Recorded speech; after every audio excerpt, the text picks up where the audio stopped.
జాగరణ సమయంలో ఏం చేయాలంటారు? జాగరణ అనేటటువంటిది మనిషిని జాగృతి చేసేటటువంటిది. జాగరణ అనేటటువంటిది ఎందుకు చేయాలంటే, మన యొక్క సహస్రాది చక్రాలు జాగృతవుతూ ఉంటాయి.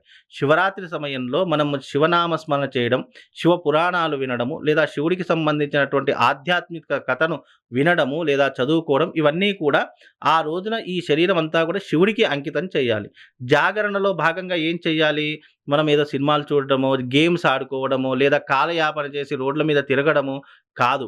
ఆ రోజున నీ దగ్గరలో ఉన్నటువంటి శివాలయంలో జాగరణ ఎక్కడ చేయాలి? విశేషంగా అంటే దేవాలయాలలో జాగరణ చేయాలని శాస్త్రం. ఇంట్లో టీవీ ముందు కాదా? ఇంట్లో టీవీ ముందు చేసి ఇంకా జాగరణ ఎందుకంటామండి? అంటే నీవు ఆ శివరాత్రి వచ్చింది కాబట్టి జాగరణ చేయాలి కాబట్టి నిద్రపోకుండా ఉండడానికి ఒక ఎంటర్‌టైన్‌మెంట్‌ని వెతుక్కుంటున్నారే తప్ప దాన్ని జాగరణ అనే పేరు పిలవడమే తప్పసలు. జాగరణ అనే అర్థం ఏంటి? ఈ రోజున పర్వదినం కాబట్టి మనం ఈ యొక్క కాలాన్ని ఎవరికి ఉపయోగించాలి? శివుడికి ఉపయోగించాలి.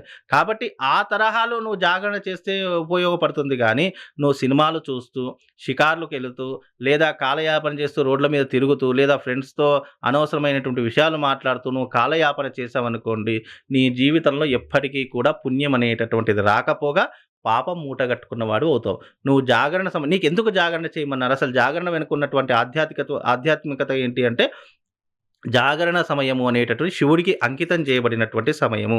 ఆ రోజున నువ్వు చేసే జాగరణలో నీ యొక్క అణువణువు శివుడే ఉండాలి తప్ప వేరే ఇంకా ఇతర ధ్యానం చేయకూడదు అనేటటువంటి దాని యొక్క పరమార్థం.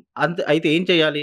శివ పురాణాలు చదువుకోవడము, లేదా శివుడికి సంబంధించిన ఆధ్యాత్మిక కథను తెలుసుకోవడము, లేదా శివుడి యొక్క నామస్మరణ ఓం నమః శివ పంచాక్షర జపం చేస్తే సరిపోతుంది. పెద్ద పెద్ద మంత్రాలేమీ అవసరం లేదు. లేదా నువ్వు ఆ రోజున ఎలాగైనా దేవాలయాలన్నీ ఓపెనే ఉంటాయి. నువ్వు దేవాలయానికి వెళ్లి శివుడి యొక్క నిర్మాల్యాన్ని తీసేయడం అంటే క్లీనింగ్ చేయడము, లేదా అక్కడ ఉన్నటువంటి భక్తులకు సహాయ సహకారాలు అందించడం, సహాయం చేసినా కూడా శివనామ స్మరణే అవుతుంది. కాబట్టి ఇలాంటి గొప్పనైనటువంటి ఆధ్యాత్మికతకు ప్రేరేపించేటటువంటి పనులు చేయాలి తప్ప జాగరణ అనే పేరుతో సినిమాలు చూడడం, షికార్లు చేయడము, ఆ రోజున థియేటర్‌లో పాత సినిమాలు ఏశారు కదా అని చెప్పేసి వెళ్లి థియేటర్‌లో కూర్చోవడం ఇవన్నీ కూడా వ్యర్థమైనటువంటి పాపపు పనులు అని చెప్పి కూడా చెప్పుకోవచ్చండి.